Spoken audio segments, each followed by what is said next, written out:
This week we start a new Sefer Vayiqra, also known as Torah Kohanim, which deals with the laws around the temple and the priests and purity, etc. And this week's Parasha, Parashat Vayiqra, deals specifically with many different types of sacrifices. It opens up with voluntary, spontaneously motivated sacrifices. And then the second half deals with sacrifices which are required to be given due to some kind of triggering event. I want to focus on the Korban Hatat, which is given when someone does some kind of sin by mistake. So, bishkaga. So they are required to give this Korban Hatat. So Hatat is traditionally translated as a sin offering because, someone did a sin, but even though if it was by mistake, they would still have to give this Korban Hatat. However, it doesn't make sense grammatically because Hatat is from lehate, which means to sanitize, to cleanse.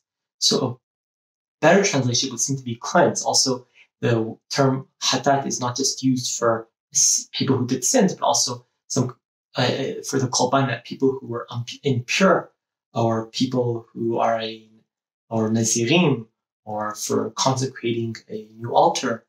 This term is also used. So it seems cleansing or a purification offering would be a better translation. Now, what exactly is being cleansed or purified? Is it the person giving the sacrifice?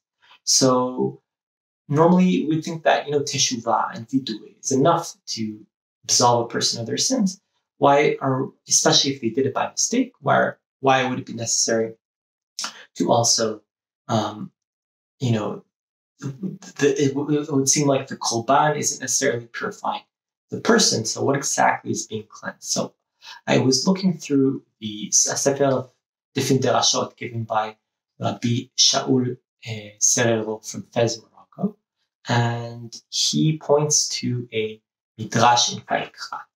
Now, the Midrash in Vayiqra, Midrash Rabbah of Vayiqra Rabbah, which talks about a story of someone being on a boat, and gives this beautiful allegory of someone on a boat, and they're just start drilling into the floor of the boat. And everyone around them says, "What are you doing? Hey, stop that." And he says, "I'm just drilling on my area. I'm not in your space. I'm not bothering you. I'm drilling down in my area." And they say, "Look, the water's coming up and it's going to get us all, it's going to sink all of us." This is the story given in the Midrash Vayiqra Rabbah. And it connects it to a pasuk in Vayiqra, in Yirmiyahu, which says "Se pezura Israel." So it compares Israel to a goat, essentially the same kind of animal that was offered by a person in the Hatat. So it says, just like a person is just like the goat, when it is struck or hurt, all the other parts of its body feel it. So too, Am Yisrael, when it is when one part does a sin or transgression, the whole nation feels it.